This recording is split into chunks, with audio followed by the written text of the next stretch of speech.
had a couple of questions about dry ice. One of them is, how long can you keep a body on dry ice? And you can refrigerate a body indefinitely. Okay. Obviously, at some point there's a cutoff, just as there is in your freezer at home. But you can refrigerate a body indefinitely. Don't worry about that. It's good to have you back. Archbishop Dimitri lay in repose in the cathedral in Dallas for 5 days. Exactly the way I just described it. Putting the ice on, covering him with my vestments, taking the ice off. 5 days.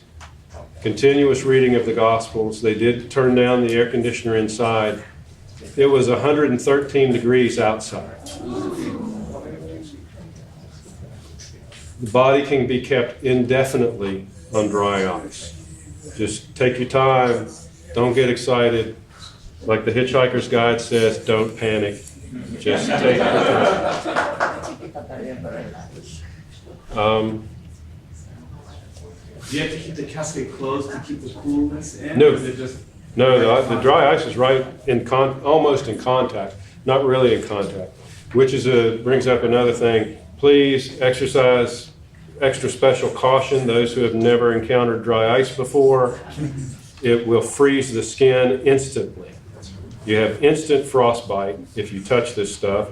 You want to use heavy leather gloves if you're going to handle it with your hands.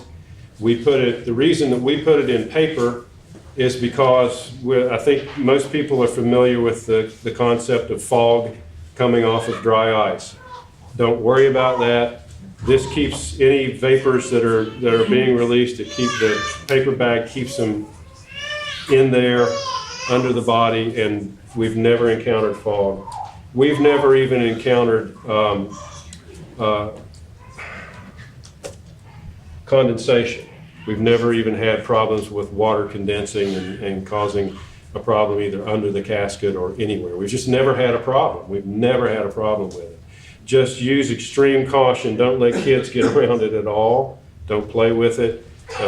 We keep it, as I said, what we do is we have a black cover that goes over a stand that we use, and we keep it under there, so it's very handy and it's right there.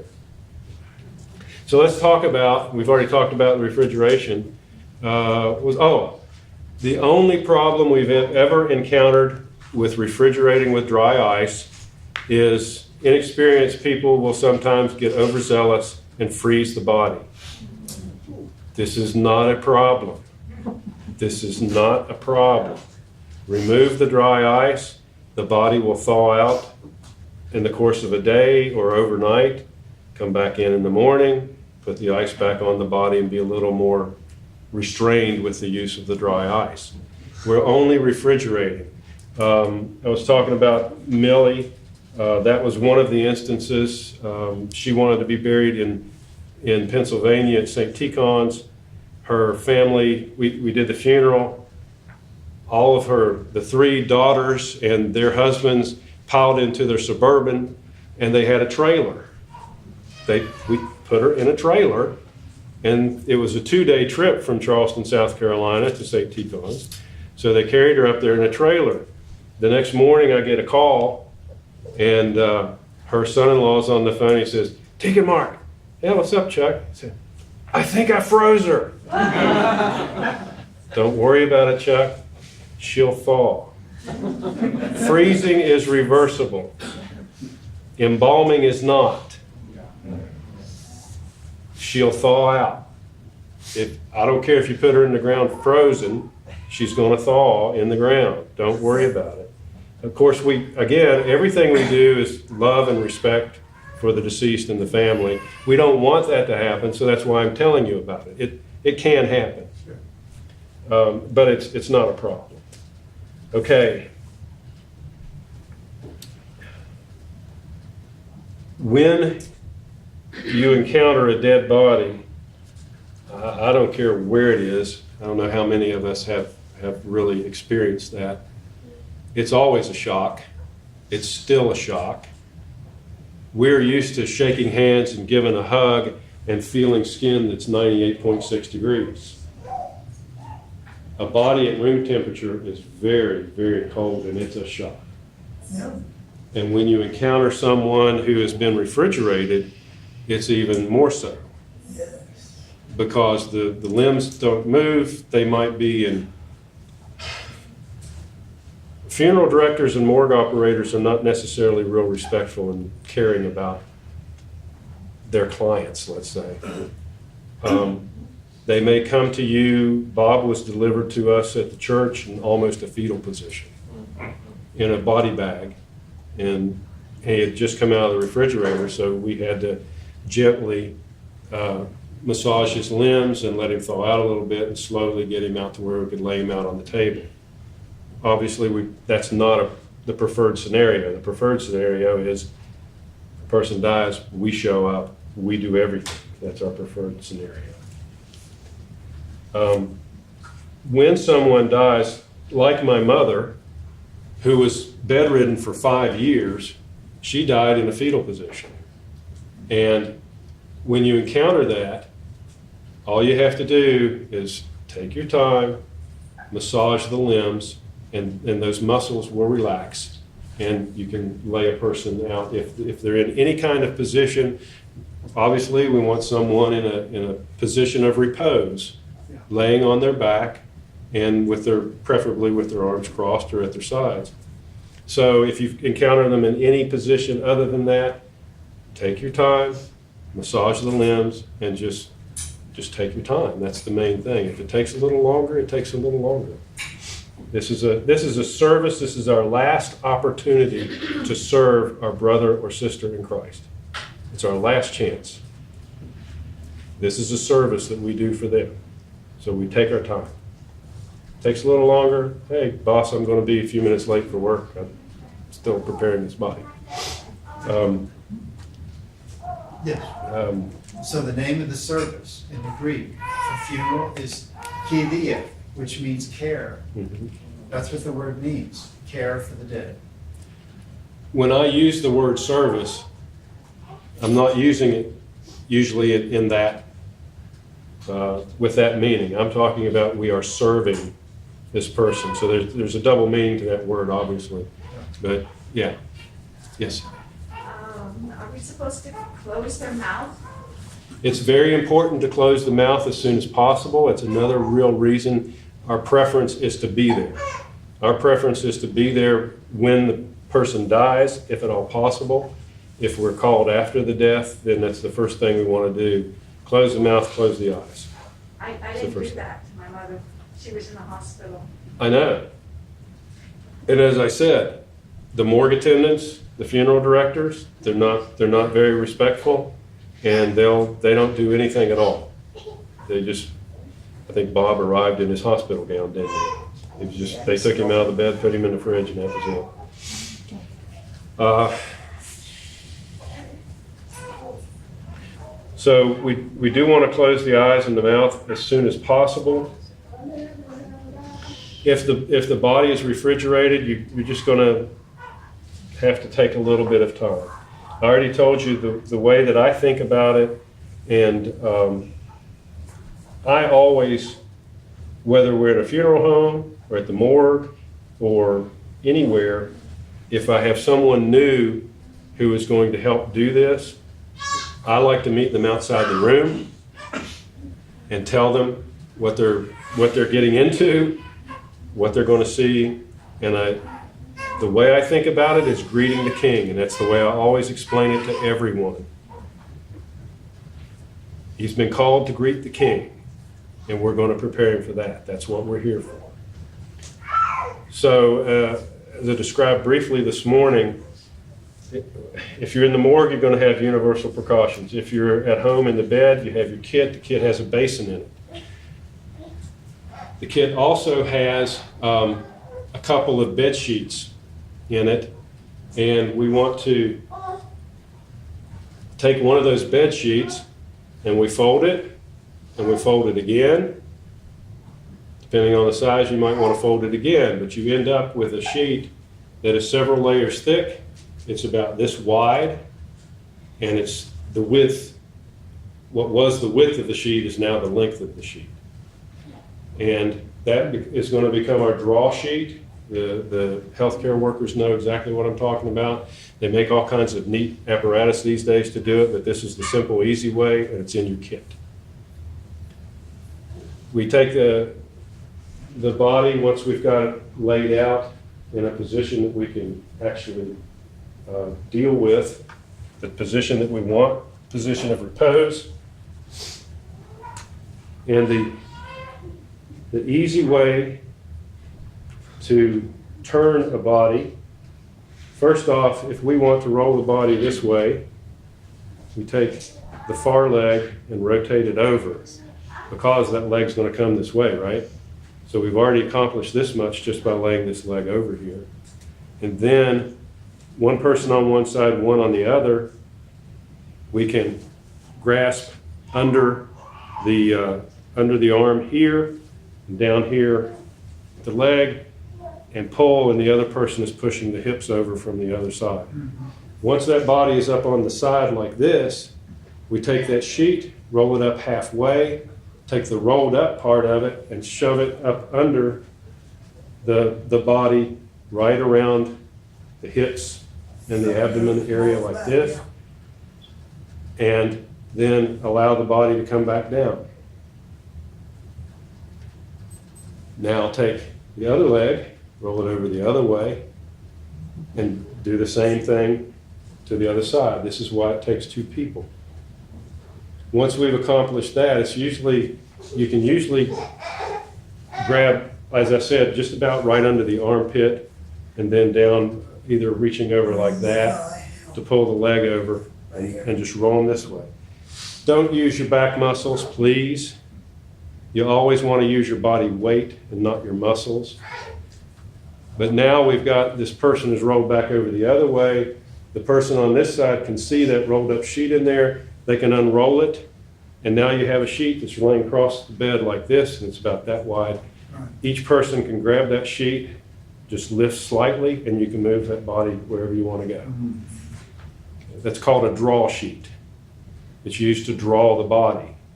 The next time we have to roll the body, the person on the far side can fold that sheet over the body. The person on this side can simply grab hold of it and use your body weight to roll the body from side to side. Don't go pulling on it, just hold it and lean back and let your weight pull the body over. Then it's very easy. You can manipulate the body anywhere you need to go. So the first thing we're going to do is take that basin, and we're going to lift the body to where the head is more or less hanging off of the end of the bed. One person will hold it, one person will hold the basin. Take a pitcher of water. If you're in the morgue, this is all very easy because they're laying on a stainless steel table that has drainage and a hose, and everything you need is there because that's what they do in the morgue. In a funeral home or at home, you take them up to the head of the bed, hold the head, pour some water on it, shampoo the hair, rinse the hair, all the water's going in the basin. Then when we're done, put a towel on the head, and you can move the person back onto the bed with clean hair now. Dry the hair. We don't do a lot of styling. We just naturally comb the hair for the ladies or for anyone. My wife swears that she's going to make us put makeup on her. And he'll tell why you don't need it. Yeah, we don't use makeup. And one of the things that is also shocking when you encounter a dead body is there's no other word for it. There's the pallor of death. Yeah. They look gray and ashen, and they look dead. I'm not trying to be funny or flip. It's just, it's different. It's very different. After we wash the hair, and combed it. We have a blow dryer in the kit just in case it needs to be used. We don't carry a curling iron, but someone may want us to one day. When we did Olga, the second time around when the daughter came in, they styled her hair. Okay. And, you know, she always had the little hair bret. Oh, yes. They use a little curling iron and a hair dryer, and they put that bret back in. Yeah. So everything is for her honor and for her children. After that, we wash the face, the ears. If someone has been in the hospital for a while, there's going to be a lot of dead skin. There's going to be oil and dirt and adhesives from tapes and all kinds of things. We do everything that we can to do a really good job cleaning all the dead skin off the ears. We have Q-tips to clean inside the ears. We clean the back. We just do a really thorough job. It's like washing a baby. Just think of, we're going to clean this person. And as was mentioned earlier, and I'm sorry I glossed over it, we have the other sheet is covering the lower extremities. And for a lady might be up to here while we're doing all this up here. And then as we move down, we just do a thorough cleaning down to the waist, and then we'll lift the sheet up. We never cover the head. We've never done that. I don't think really it's appropriate. They're still here. This is our loved one. Then we pull it up from the other end, start down at the feet and work our way up.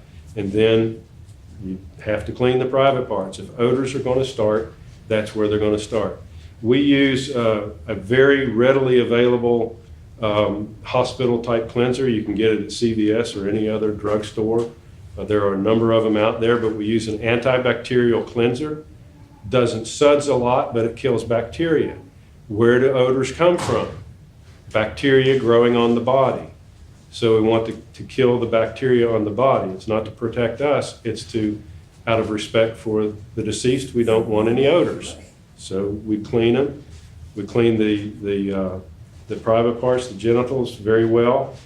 I forgot to mention that sometimes every situation is different, but sometimes when a person dies, all the muscles relax and urine may be released, the bowels may empty. Yeah. Someone who's been in the hospital for a long time and is dying of natural causes, there's usually not a lot of water in the body, and there's usually no food in the gut, so it's not a problem. That can happen, so that's the first thing we would do in that situation is we would clean that up before we even put the draw sheet under the body. Then we're gonna roll the body.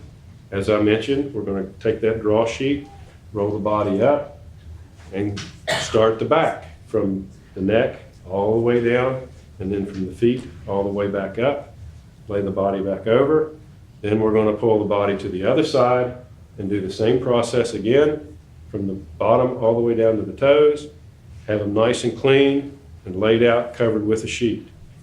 Before you go on, about the closing, back at the beginning, about Yeah. closing the mouth and the eyes, when you close them, will they stay in that position?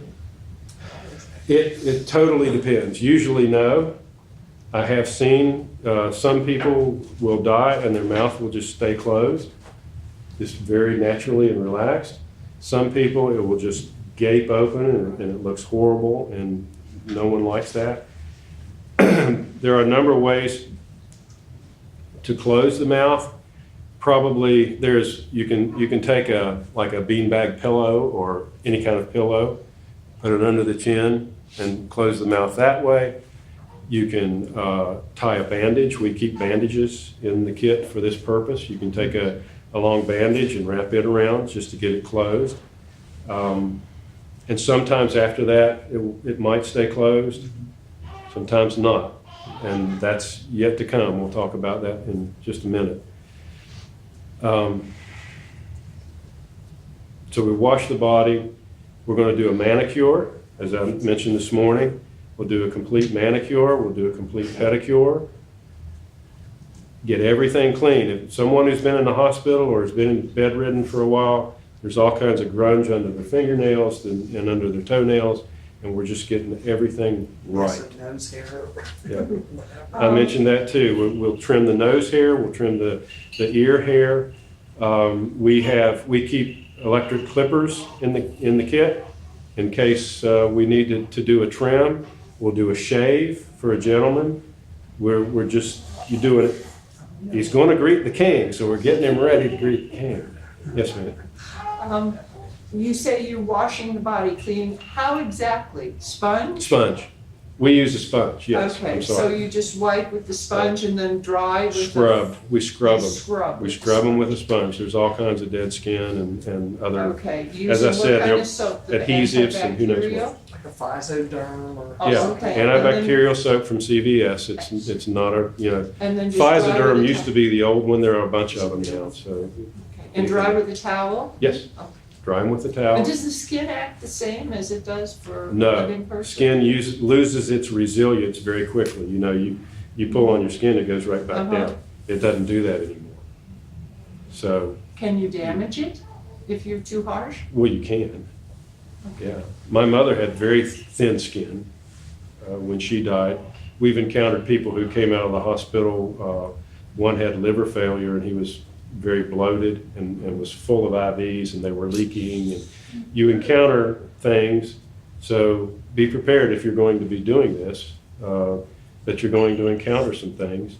And particularly in the case of IVs and incisions or whatnot that might be leaking, you definitely want to wear gloves in that case. You just wrap those with something so that. Yeah, Band-Aid.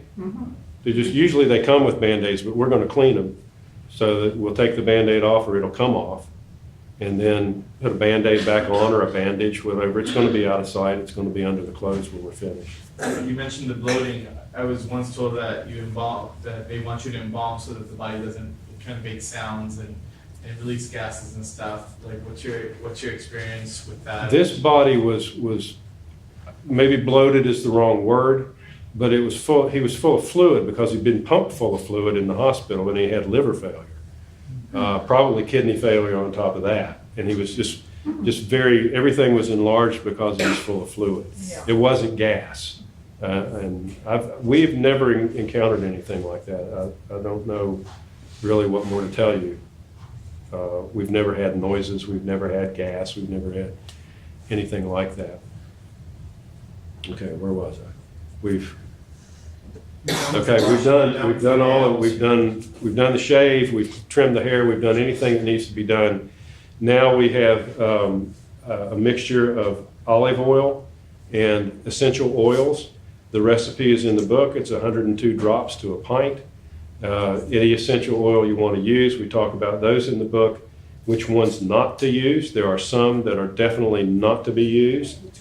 I'd have to look in the book. I don't carry that stuff around in my head. There are some essential oils that are actually dangerous for the nervous system.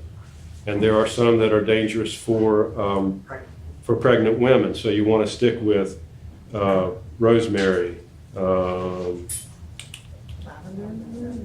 lavender maybe. They're in there, but just take a look at the list in there. There's a lot of information on the internet, obviously, essential oils and all that aromatherapy and all that stuff is out there for the New Agers and everything. There's a lot of information on essential oils. Handle them with care. They are super concentrated scents. And so you don't want to use extra virgin olive oil. Use virgin olive oil, not extra virgin. Extra virgin is less filtered. It has a lot more solids in it. It has a lot more of its own scent that will compete with whatever essential oil you want to use, whatever scent you're using. Perfumers would never use olive oil because it has its own scent. We use it for obvious reasons. We're Orthodox. This is what we do. And then I usually use the same sponges that we used for cleaning. I just wring them out, rinse them. If you want to use new sponges, then pull out new sponges. They're just basic household sponges. You can get them anywhere. You know, you can stop at your 24-hour grocery on the way to the house if you need to, and grab some sponges. We don't use the what is Scotch Brite? we don't use the Scotch. Just sponges. So I wring them out, I rinse them out, wring them as dry as possible, and then just put the olive oil on and coat the body head to toe, copious amounts of olive oil. It usually takes at least a half pint to do a body completely, and then roll it over, do the back, front and back, head to toe. We cover this body with olive oil. Little neat story about that. George died at home. We were told he had 12 weeks to live. He lived a year, and he died, and his wife is now the matriarch of our parish. She's about yay big. And we went to the house, Father John and I went to the house. His daughter and son-in-law and his wife were helping prepare the body. And we got to the oil, and I opened the oil and I put it on the sponge, and I looked over, and here's Lydia standing right here like this. Fill them up. So I just poured it in her hands, and she just covered her husband with olive oil. Very sweet. Yeah, it was very sweet. So, after we do that, Why the olive oil? Or any oil for that matter. well, that's the real embalming. Those are the balms. You remember the women came bearing spices and ointments to the tomb of Christ. That is embalming. They brought balms in which to Okay. put on Christ, on the body.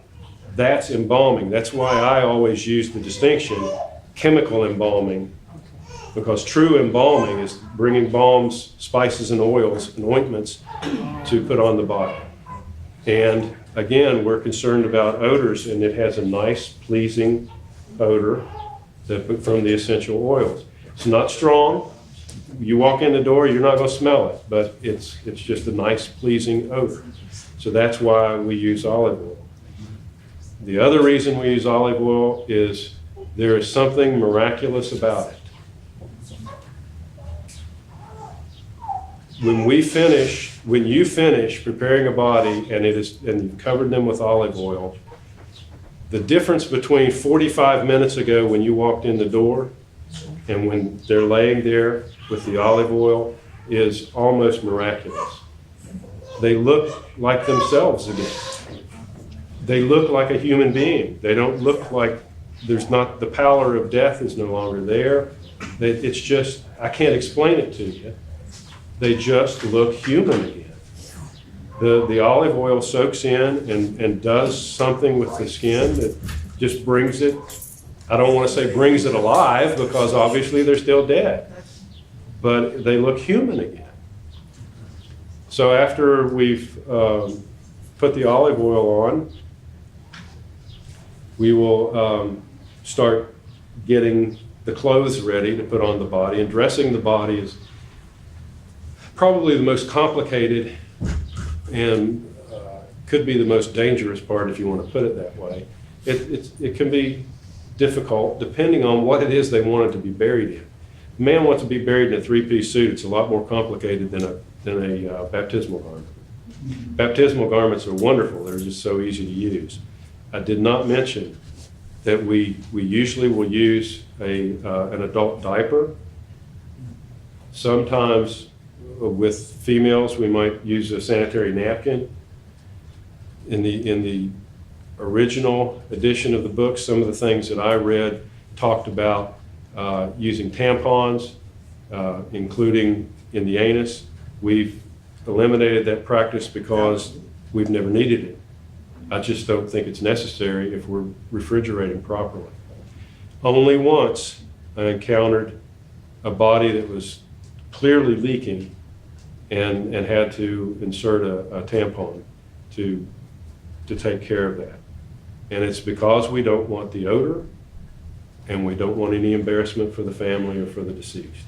So we always put on an adult diaper. I don't like doing that simply because there's plastic That's the only reason. If I could get an adult diaper that wasn't wrapped in plastic, that's what we would use.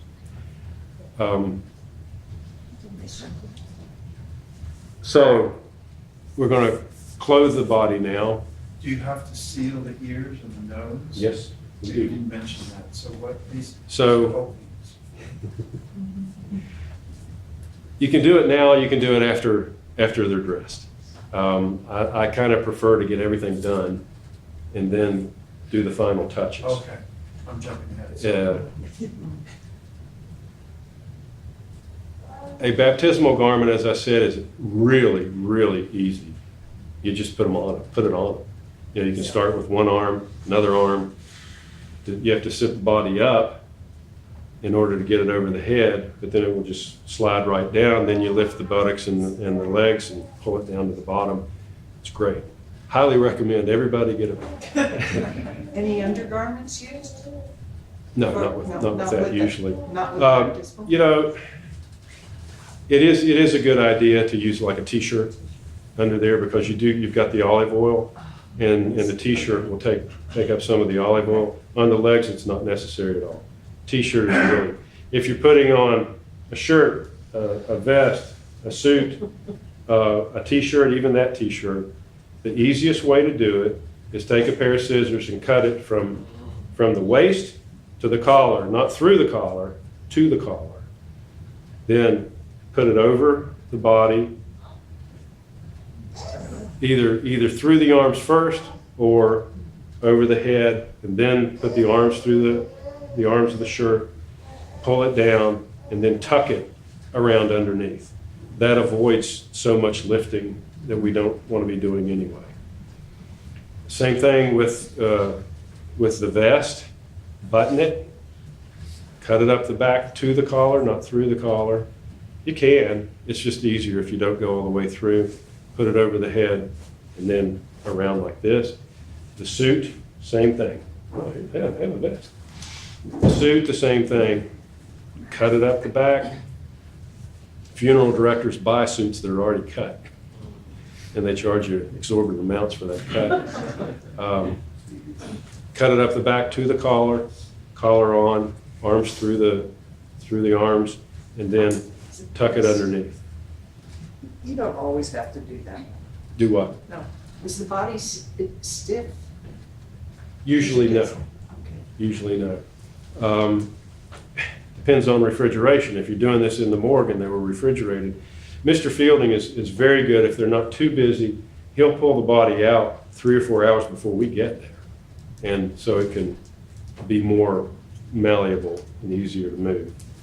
So if you have a good relationship with the morgue or the funeral director, they'll do that for you, and the body will be there waiting for you. Trousers are easy, just put them on. A dress or skirt, blouse, same thing. The bottom is very easy because there's not a lot of weight. You can easily get trousers on, pull them up, lift the buttocks, slip them under, and put them on. So the body's dressed. We've done the hair, we've done the ears and everything else. Now we need to seal the orifices.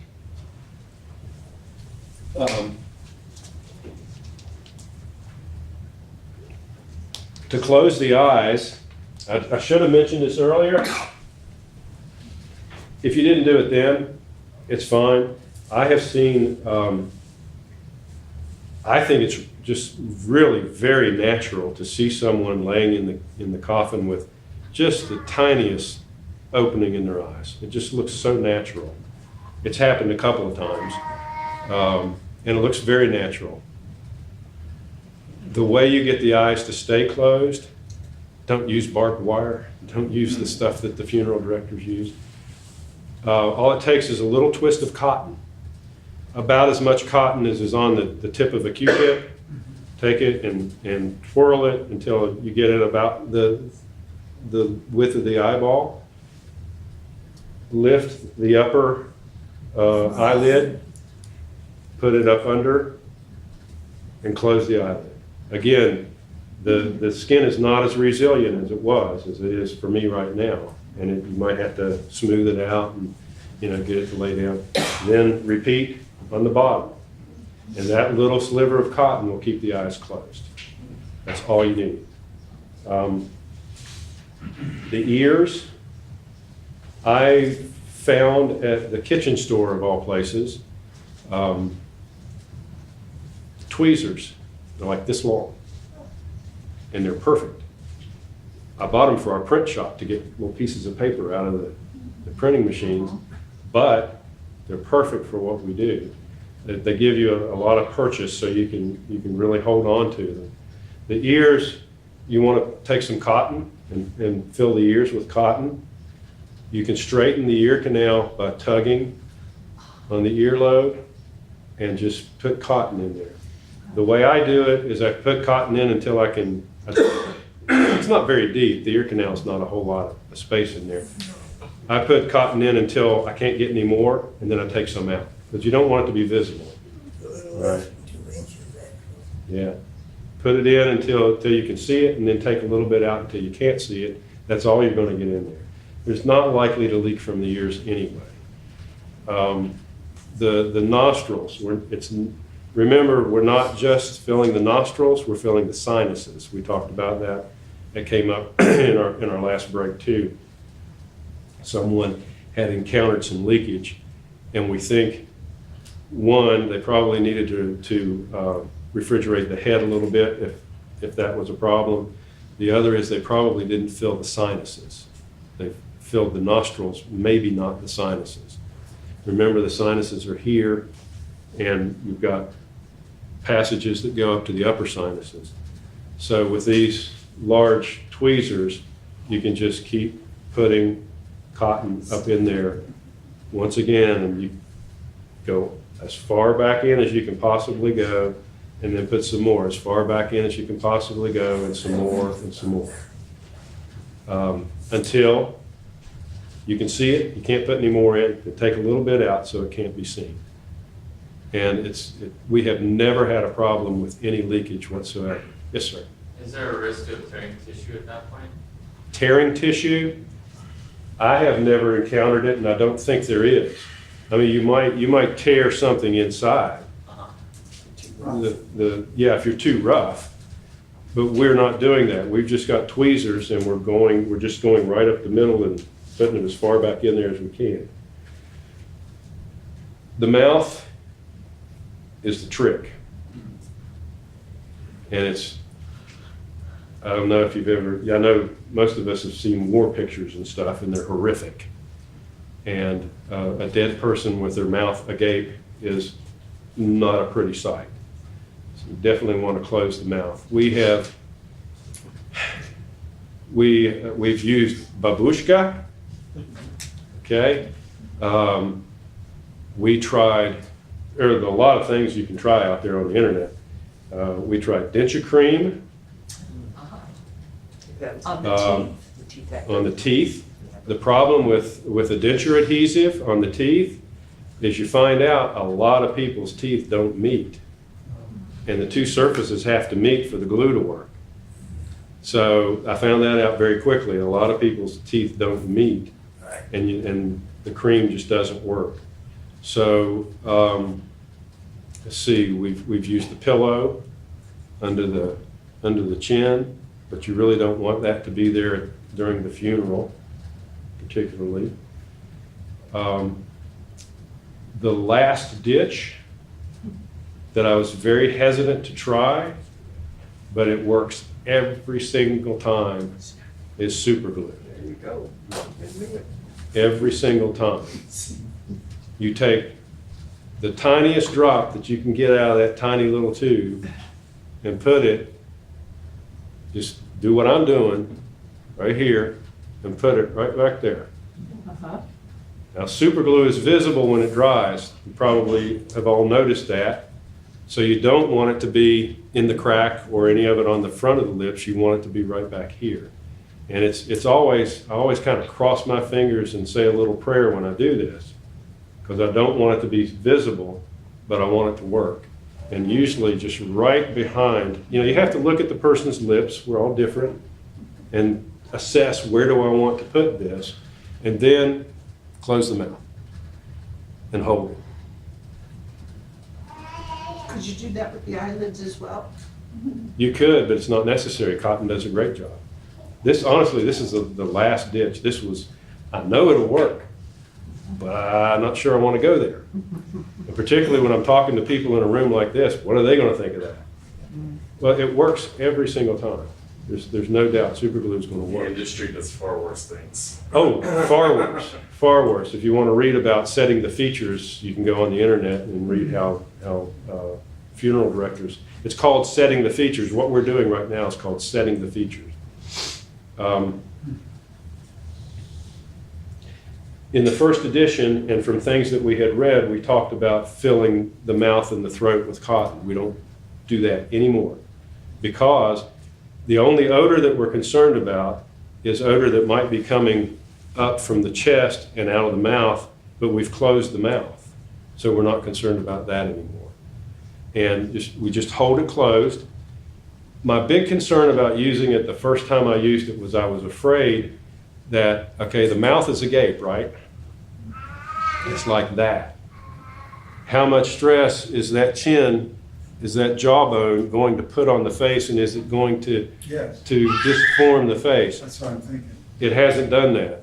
It's been, thanks be to God, we've never encountered any problem. It looks very natural.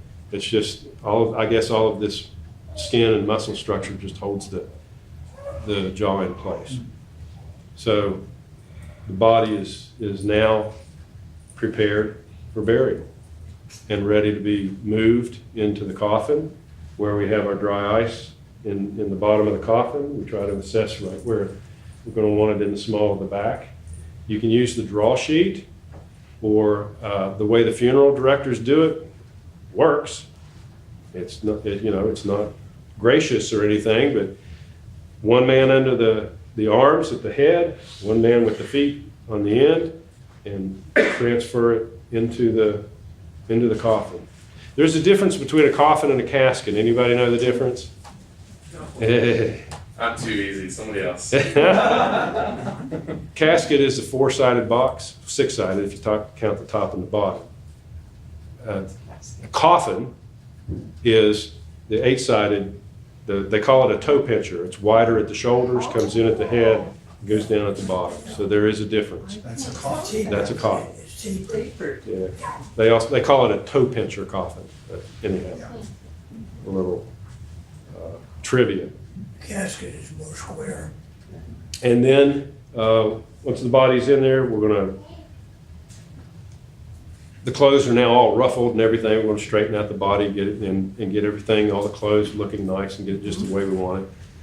Put the ice on top, close the lid, bring the body to the church.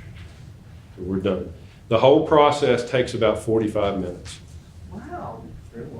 And interestingly enough, the service that we read for this takes about 45 minutes. It worked out great. I didn't plan it that way. It's just the way it works. In our tradition, we do a tressaging for the dead at the end of this, before transferring to the church. There are prayers. It's not the tressagian, but there are prayers at the end. In fact, the instructions are read to this point if the preparation is not finished because of refrigeration or whatever reason that there might be, start over. And then when the preparation's done, then come to the end and read the concluding prayers. So that's the way that service works. Deacon, Yes? so is there any need for propping head, or I remember once where the hand would just keep sliding down when we tried to keep the hand on the body. Well, maybe they wanted to be down at the sides. I mean, I'm serious. I'm not trying to be funny, but maybe the hands just wanted to be down here rather than being up here. You can tie a ribbon around them. Pin their clothing. Yeah, you can use a pin on whatever clothing is there and pin them up here like You're this. not really putting pillows or anything to prop hands or head up or anything. You do use a pillow. If, I don't know, just a small pillow. Most caskets come with them. I don't know if you're providing them, but they do. Or you can just make one. You know, you can take a pillowcase and put a towel in it and you've got a pillow. But we do use a pillow because it's natural. It looks more natural. The head is up in the position that you would expect them to be. If you do have a concern about leakage for some reason around the head, then you can put a little bit of dry ice right under the back of the head. Preferably, I think it should be under the pillow. We're just trying to refrigerate, not freeze. So you can put a little dry ice under the head if you're concerned about that. So now we're going to transport the body to the church. And however you do that, we do talk about in the book about having a transport team, which I think is a wonderful idea. Usually it's just a couple of guys volunteer and they show up with a Suburban or somebody's minivan. Caskets will fit in the minivan just fine. And transport it over. If the women are preparing the body, it's really nice to have a couple of guys who can move the body into the casket, carry the casket out to the car. Caskets are heavy, and bodies aren't light either, so it's really good to have 4 to 6 guys actually to move it out there. We're really lucky. A couple of parishioners are antiquers. They're actually eBayers. They're just out there all the time looking for stuff for eBay. And they ran across an old catafalque that had, you know, the accordion, the funeral director's accordion catafalque. And they bought it and donated it to the church. So we can use that. If you got 2 guys who can lift it onto there, then you can roll it out. So you don't need as many people to carry it. But we would bring it into the church right about here, Yeah, right where you're saying. facing the altar. And take the lid off, put the pillow under, and here's the deceased. And we would sing Holy God through that carrying in. Someone might ring the bell, I don't know. And readers can be in here ready to read and have a Trisagion and the vigil in here that night. Really, you have a great setup here for a vigil, because we really recommend that we have a gathering place for the family somewhere else. Family and friends, they can gather, they can talk, they can do all of that stuff someplace else. This is a place for prayer, and everyone should know that. If we're not reading around the clock, really like to have the readers here first, have them reading when people come in. When they first come in, even at that, it's amazing the amount of noise and laughter and things that can go on in the back of the church.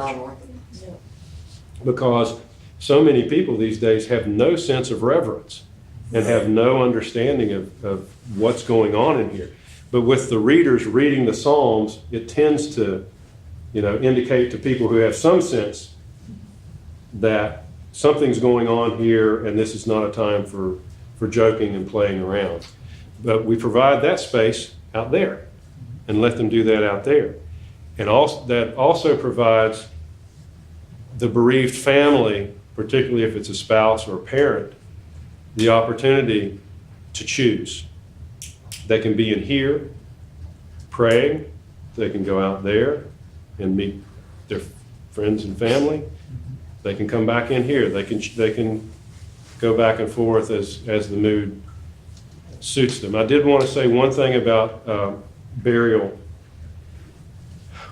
We're not tied to any timetables. We don't have to bury in 24 hours. We don't have to bury in 3 days. We can take as long as is needed. Archbishop Dimitri laid in the cathedral for 5 days. But I personally feel that it is important to do it sooner rather than later, from my own personal experience. And I will tell you my own personal experience. Frank's bedroom was right beside mine. So anytime I was going or coming, you get in the habit of looking in to check on Frank. And you just do that. You know, you're a caregiver, you check and see everything's okay. Rounds. Yeah, you do your rounds, but even when you're just coming or going, you're going to the bathroom, coming back, whatever, you check on Frank. And he died. We took him to the funeral director, took him to the funeral home, wasn't Yeah, it? 'cause he had made all those arrangements. Yeah, he'd made all those arrangements, so he went to the funeral home. For whatever combination of reasons, we couldn't do the funeral the next day like we did for my mother. So it was a couple of days, 3 days, maybe 4. It was a while. And I found myself, every time I went past his door, checking on Frank. And I would look in, he's not there. The second thought that went in my mind was, Frank's in that refrigerator downtown. And it was just that. It was an annoyance. It was a little gnawing thing that we're not done yet. We're not done yet. That wasn't the way it came in my head, but that's the truth of it. It's not done. The family is kind of in the middle. They're caught in a middle space. Sure, he's dead, but we're not done yet. And it's not until the last shovel of earth goes on the grave that we're done. And now we can start the next phase. Until then, we're kind of caught in the middle, and it's not a good place to be. It's not a comfortable place to be. We want it to happen sooner rather than later, but we're not on any timetable. So we try to get that balance and get it done as quickly as we can. If everybody's here and everybody's ready, ideally, the next day. And let's move on. Let's get on with the grief process. Let me tell you about our very first funeral, and this is why I'm saying this. This is another indication and reason for doing this. Zoran, I mentioned this morning, it was an emergency, very unexpected. He went in the hospital for some tests, and he was in the wheelchair being brought out. You know, they won't let you walk out. They have to wheel you out. He was in the wheelchair leaving the hospital, and he died. And he left 3 teenage orphans. His wife had died many years earlier in a terrible car crash. Zoran had a home, and that was about it. He owned a house. He had nothing else. So it was all, okay, pull out the instructions that I'd written, and we'd all thought through this, and let's go do this. And it was tragic. It was just really, really tragic. So that was the first time in the morgue where the director said, "You're the first Christians who've done this here." We loaded him into the Suburban, took him out to Wadmalaw Island. Two of our parishioners had dug his grave out there. And we had his funeral outside Father John Breck's small chapel, because the chapel wasn't big enough to actually put a casket inside and have the service inside. It's a tiny little thing. So it was very nice, right outside the chapel. And everything was set. He was laying there, and his children arrived. And it was like something out of the Middle East. It was just horrible. It's heart-wrenching, wailing and crying. I mean, screaming, falling on the casket. It was heart-wrenching. Started the service. The kids calmed down. It rained a little bit. The music got wet, and then it stopped. The sky cried a little bit. Did the service, carried him down by the river to the grave, put him in the grave, filled it up, came back up to the house for the mercy meal, and by the time we left after the mercy meal, his kids were laughing and telling stories about their dad. That's what an Orthodox funeral is supposed to do. It takes care of everything. All of the hymns, everything, all of the prayers, everything. It does what it's supposed to do. It healed those kids amazingly, almost miraculously, to a point where they could begin to move forward. They couldn't have done that without that. So that, in hearkening back to cremation, studies have shown that people who are cremated aren't even remembered. Right. You can read about it in the book. There's a lot more information on cremation in there. A sizable percentage of cremains aren't even picked up at the crematory. They're left there. There's none of this, none of the healing, and none of the grieving, and none of the saying goodbye can happen if we don't have this, if we don't have the funeral. And the preparation of the body for burial is amazingly, maybe it's an overused word, cathartic. To the three ladies who prepared their mother, every time we see them still, thank you so much. We would never have had that opportunity, if you hadn't provided that. And it's a wonderful service that we do, and it's very important for the family, for the deceased, and for us. It's always an honor. It's always an honor. People ask the question, well, what about the non-Orthodox? It's actually right here.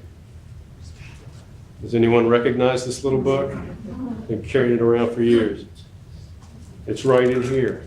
The church says bury the dead. It doesn't say bury the Orthodox. We've buried numerous people who were not Orthodox simply because we were asked to do it. I'm sorry, what'd you say, baby? Is it time? I thought you were looking for the time. No, I was looking for. I've done a few non-Orthodox burials. Yeah, it's always an honor. It's a child of God, and I've been asked to do this final service of preparing them for burial. What more can be said? Anyone have any questions? I'd like to ask you to say more about the burial proper.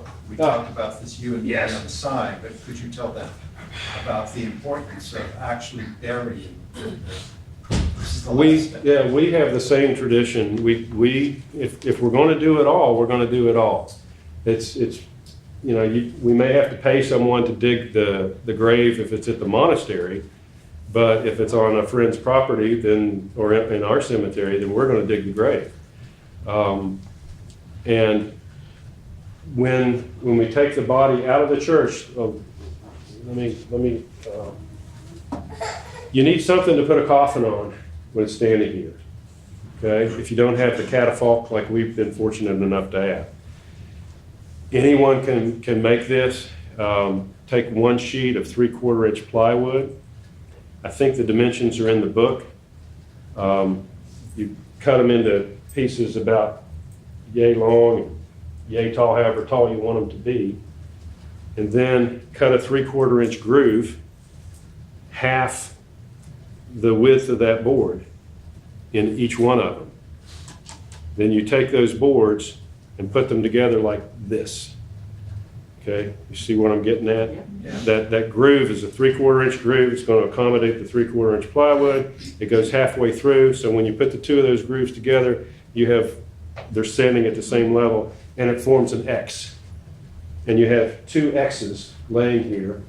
You can put a VW bus on that thing, and it's going to hold it. It's no problem whatsoever. Then we have a black sheet that we put over it and put the casket on top of that, and then the dry ice can go underneath it. Black is not the appropriate color for an Orthodox funeral. The baptismal garment will be white if you choose to use one. It's our heavenly birthday. It's a sad occasion, but black is not the appropriate color. It just happens to be the color of the sheet that we had to put under it, and it works. We're going to take the body out of the church, feet first. So they need to turn around and go feet first. I guess it would be through the double doors. out to the waiting transport the body to the cemetery. Again, reading the Psalms the whole time. You can read the Psalms all the way to the cemetery. I was taking care of Archbishop Dimitri's body, and I didn't get to read. I was really kept pretty busy through that period of his funeral. So I asked Metropolitan Jonah to bless me to read the gospel from the church to the cemetery, and he did. So I finally got to read the gospel.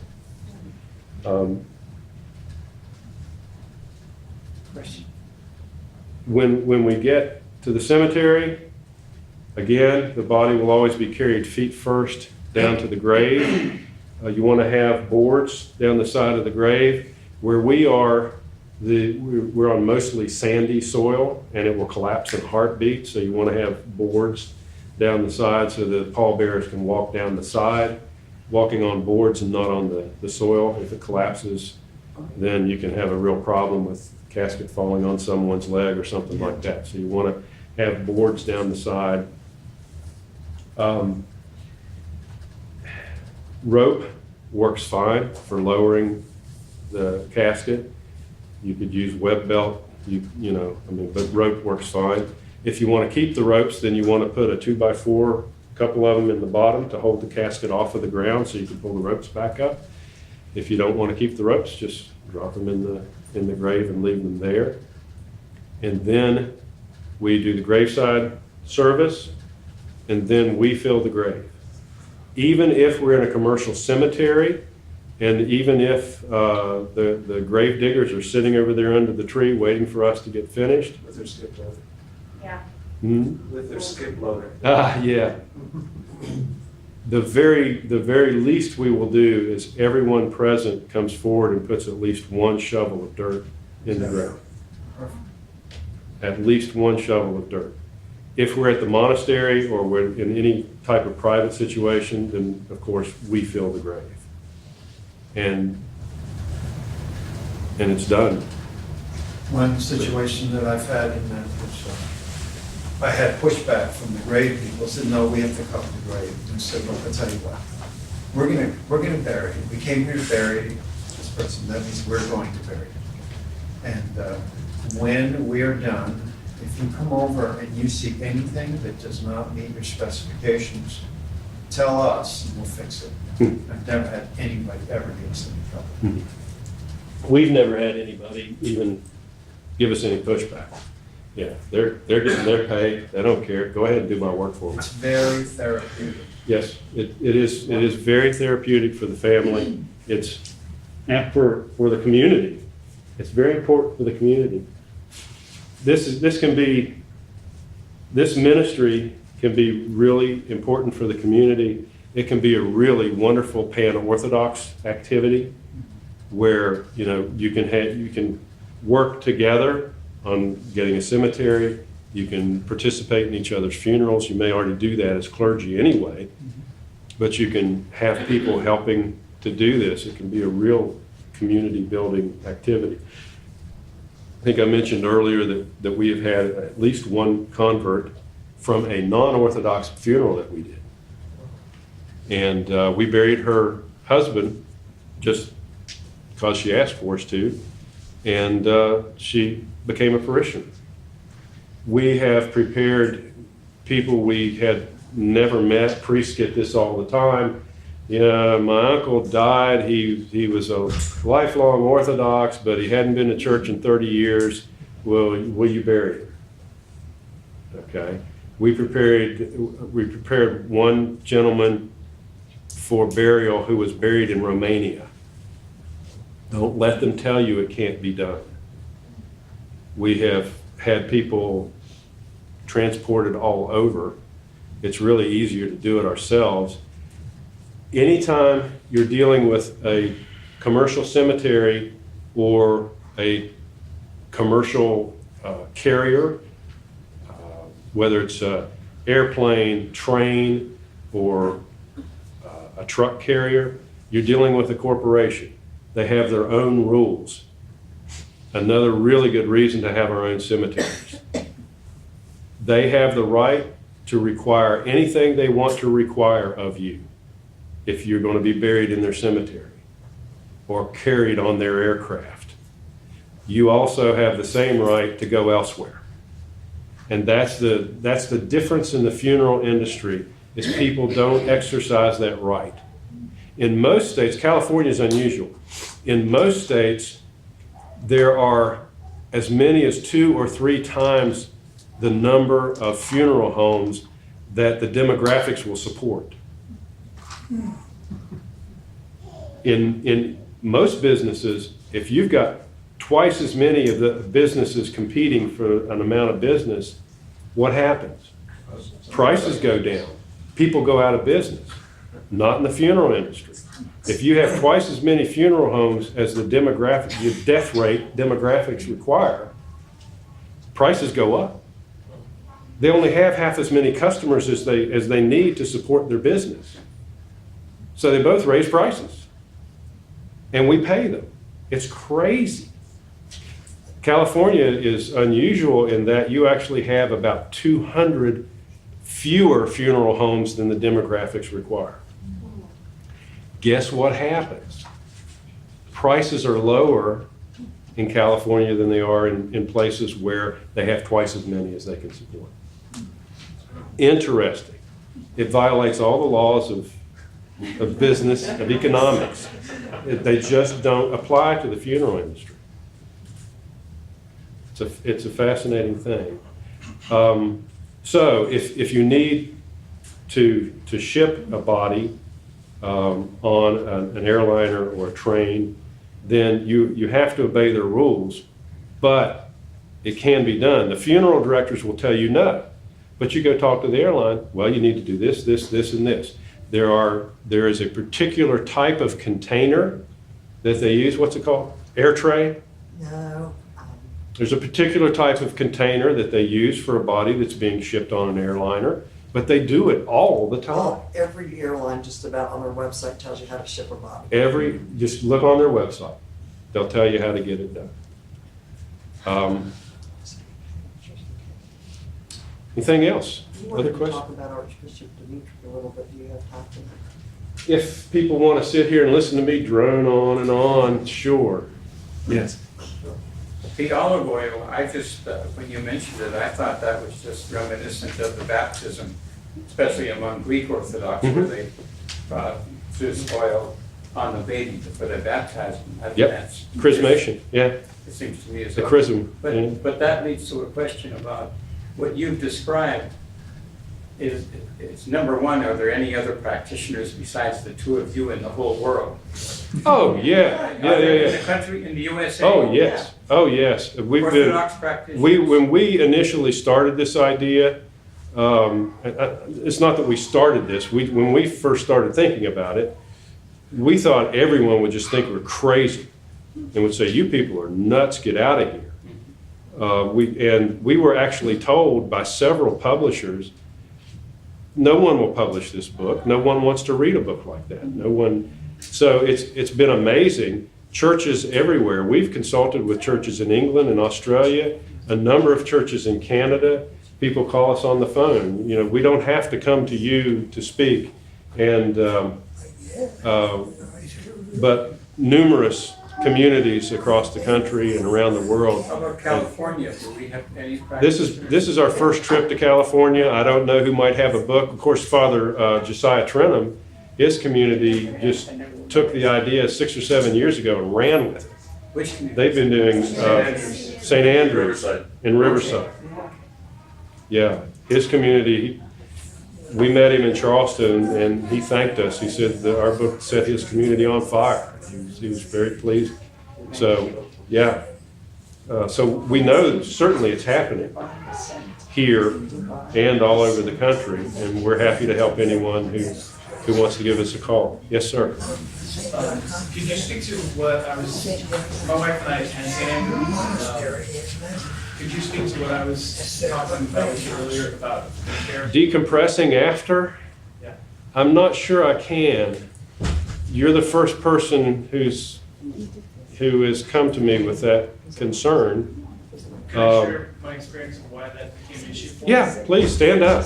Tell us all about it. So, my wife and I are attend St. Andrew, and I've helped with probably about 8 parishioners, and she's helped with about a dozen. And a few years ago, I was at a conference, and a friend of mine, who was a Catholic lady who was asked to prepare a friend of hers for burial, wrote a poem. And as she was reading the poem, the friends of both people I knew and people I didn't know who I helped to prepare came up to me in my memory, and I started sobbing because I realized that I hadn't really grieved, not even the individual loss, but the idea that this is what sin has done. As we face the realization of where we're at and the separation of the body and the pain that caused, it put me in a place of just being more aware of my own care for my soul and needing to decompress with my wife or with people about my own, dealing with my own mortality, and realizing the last person I helped, he was killed in a car accident, and I had seen him the week before and talking with people at church, and to realize that I was maybe moments away from being in his position, which is of course good for us in keeping our salvation ahead of us, but also very, very heavy. And so when you attend time and time again to preparing people and dealing with the sense of sadness and the potential joy that's there, just how do you deal with that? How do you process that as a community? I'm not really sure.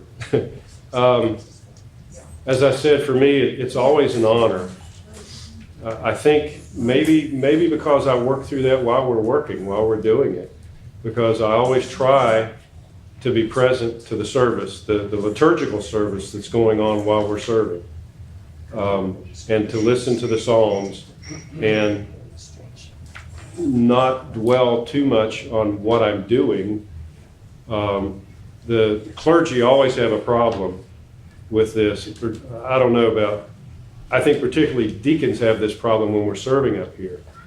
Sometimes I make the mistake of thinking about what I'm doing, and if you do that, you end up being a puddle of tears in front of the royal doors. We can feel it when you talk. Yeah, you can't think about what you're doing. But I guess it's because it's an honor for me, and I really feel that. I really take it that way.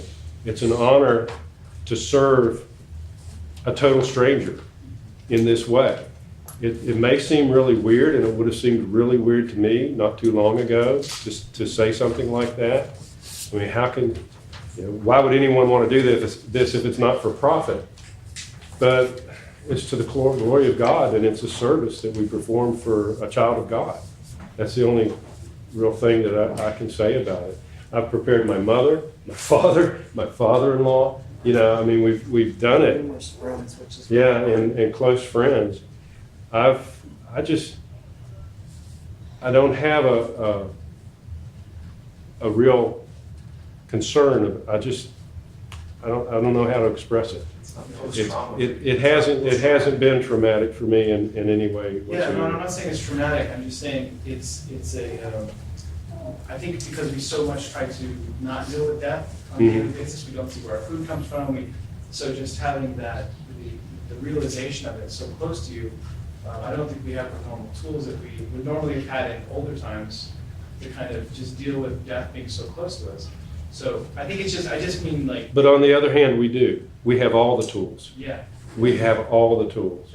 We have all the prayers. We have all the hymns. We have all of the services. We have the fathers. We have all of those things. And, just pray and work through it. You touched on one thing, if I have a few minutes. Sure. Question always comes up. For some reason, it didn't come up today. What about the tragic death of a terrible car accident? It's come up for the first time, it came up within the last year twice, and 2 different things I'll talk about. We had a young, beautiful 20-year-old daughter of a parishioner died at 3 o'clock in the morning in a motorcycle accident going 120 miles an hour on off ramp. And Father John called me and said, "Do you think we can do this? And what are the extent of the injuries?" And he told me, and I said, "Father, I think this is when we need to call the professionals." And they did their magic. It's not magic, it's artistry, it's body, it's body putty and whatever they use. She looked nothing like herself, but her mother insisted on an open casket, and that's what we had. And it wasn't gory or anything. It would have been, if we had done it, we'd have done it naturally. And it wasn't that I can pretty much handle anything related to the human body. I haven't had a problem so far. I did find my gag reflex. My gag reflex is bed sores. The odor kills me. So I now carry some Vicks Vapor Rub in the kit, and I put a little bit of Vicks right there if we're dealing with bed sores, and we go on and do our thing. The other was I received a call from a priest in the Mid-Atlantic region this past year who had a 30-something husband who died unexpectedly. And they did an autopsy because he was a young, healthy male who died unexpectedly. They did an autopsy, and he called to ask, should we do this? I haven't done a lot of research on autopsies. I had a few ideas about it, and I really thought that I could work through that, I could handle that. I had a couple of ideas on how to do that, but I'm talking to somebody who's never done a preparation before, wanting to know if they should do this. Called a priest, friend of ours in the Carolinas, who is a former funeral director, and asked him, told him the situation, asked him, should they do this? He said, in no circumstances, no way. He said, there is a real danger that something terrible could happen. He told me the process of autopsy and how they put the organs back in and how the body is closed. There's a real danger that the body could open up and the organs could spill out on the table. He said, no way, don't do this. So there's the two things. You may run into a situation someday, God forbid, where you say, call the professionals. We can't handle this. Sure. Do it. There are some things we're not equipped to do. Right. And in the case of an autopsy, probably not. What I was thinking was I would go in with ace bandage and wrap an ace bandage all the way down the torso and to hold everything together and then do the preparation. But That's tough. yeah. So that's two things. Yes. There's another related thing. Just one. To this very thing, just to follow up. It is our policy to have open casket funerals, but there are some cases in which we must close the casket, either because the family insists on it or the bishop insists on it, in which case the case closed. No pun intended. Okay? We just have to obey it. Disfiguring is one of the things that are very, very tough. Like, it's just not repairable. The way we bury priests, we cover their face, and with bishops, we cover their face. There's no reason why that can't happen for a layperson in a case where it's just not possible for. Good point. Thank you. Thank you for that. I just want to follow up on that. I know Cindy, you wanted to say something. We're gonna talk about the 3 a.m. time. Oh, most people who die of natural causes die at 3 a.m. Why is that? Most people have heard of biorhythms. Our body goes through, we have a natural rhythm. It's a 24-hour rhythm called the biorhythm. The low point of our biorhythm is usually at 3 o'clock when we're sound asleep. People who are in the process of dying don't come back up. They just keep right on going. So most people who die of natural causes will die at 3 a.m. My mother died in the afternoon. The hospice nurse thought she was waiting for my brother who never came. That's why monks are awake at 3 a.m.